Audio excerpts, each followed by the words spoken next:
না, তুমি এই মেয়েকে বিয়ে করতে পারবে না, কারণ এই মেয়ে আমাদের বাড়ির কারুর পছন্দ না, না এরা আমাদের কাস্ট, না এরা আমাদের সমযোগী, তাই এই মেয়েকে তুমি বিয়ে করতে পারবে না।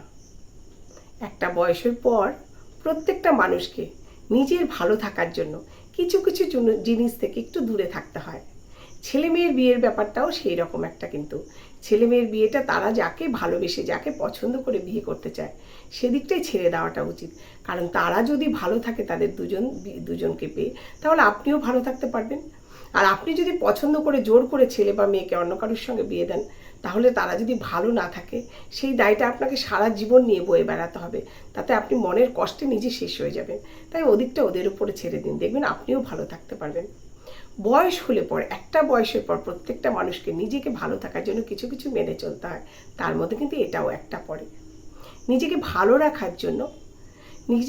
রাখার জন্য বাড়ির যে মানুষগুলো আছে সবার সঙ্গে মিলেমিশে একটু থাকাটা খুব প্রয়োজন। যেসব নাতি নাতনিরা বাড়িতে থাকে তাদেরকে ভালোবেসে দুটো পেন্সিল কিনে এনে দেওয়া, দুটো পেন কিনে এনে দেওয়া, দুটো ক্যাডবেরি কিনে এনে দেওয়া, এগুলো করলে নাতি নাতনি দাদুর পেছন ছাড়বে না। নাতি নাতনির ভালোবাসা পাওয়ার কিন্তু এটা খুব সুন্দর একটা জায়গা। এইভাবে কিন্তু নাতি নাতনি থেকে ভালোবাসাটা পাওয়া যায়। ছেলের বউ, মেয়ের জামাই, এদেরকে অবশ্যই ভালোবাসতে হবে, কারণ আপনার ছেলে মেয়ের ভালোবাসা এরা। তাই আপনার ছেলে মেয়ের ভালোবাসাকে যদি আপনি ভালোবাসেন, তাহলে আপনিও তাদের ভালোবাসা পাবেন। তাদেরকে ভালোবেসে আপনাকে সংসারের সবাইকে নিয়ে চলতে হবে। বাড়ির মানুষগুলো, বিশেষ করে বাড়ির বৌমা যে আপনাদের সবাইকে ভালো রাখছে, সে সময় মতো একটু খেলো কি না সেটা অন্তত দিনে একবার খোঁজ করে দেখুন। শরীরটাকে ভালো রাখার জন্য সকালে ঘুম থেকে উঠে একটু হাঁটুন।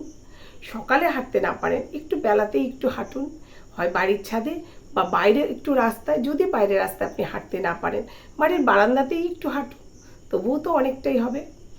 নিজেকে ভালো রাখার জন্য একটু গান শুনুন, একটু ঠাকুরের নাম করুন। সন্ধ্যাবেলা বসে বসে ঠাকুরের নাম করুন। সবসময় বসে বসে একঘেয়ে খবর দেখলে মনটা অন্যরকম হয়ে যাবে।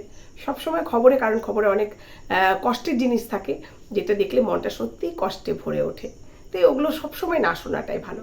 রাজনীতি নিয়ে সবসময় খুব একটা আলোচনা করবেন না, কারণ সেটা তার নিয়মে চলবে, আপনার নিয়মে চলবে না। তাই ওটা থেকে একটু দূরে থাকাই ভালো, যতটা আলোচনা না করা যায়।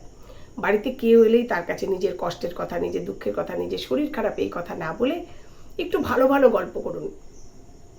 আর নিজের শরীর খারাপ বলে কারুর থেকে খুব একটা ভালোবাসা নিতে যাওয়ার চেষ্টা করবেন না।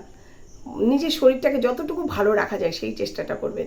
নিজের ওষুধপত্রগুলো টাইমলি নিজে খাওয়ার চেষ্টা করুন। কেউ আপনাকে দেবে তবে খাবেন, এই জায়গাটা থেকে সরে আসুন।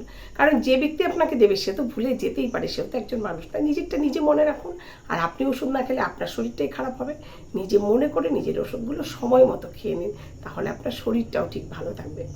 কোথাও বেড়াতে যাওয়া, কোথাও একটা পিকনিক করতে যাওয়া, কোথাও একটা রেস্টুরেন্টে খেতে যাওয়া, এইসব সুযোগগুলো যদি আপনার সামনে আসে, তবে অবশ্যই সেগুলো সদ্ব্যবহার করবেন।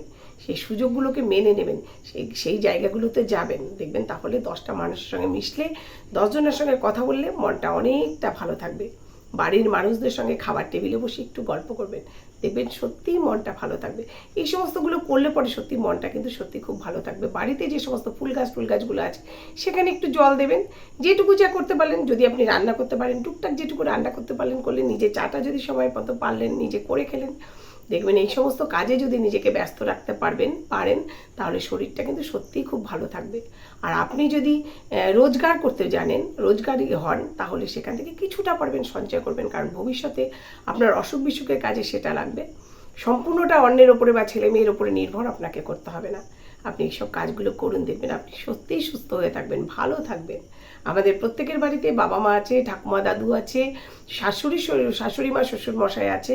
তো এদের প্রত্যেকে ভালো রাখার জন্য এই সমস্ত নিয়মগুলো যদি আপনারা একটু মেনে চলেন, এই সমস্তগুলো যদি করেন, দেখবেন প্রত্যেকে ভালো থাকবেন আর প্রত্যেকের ভালোবাসা নিয়ে বেঁচে থাকতে পারবেন।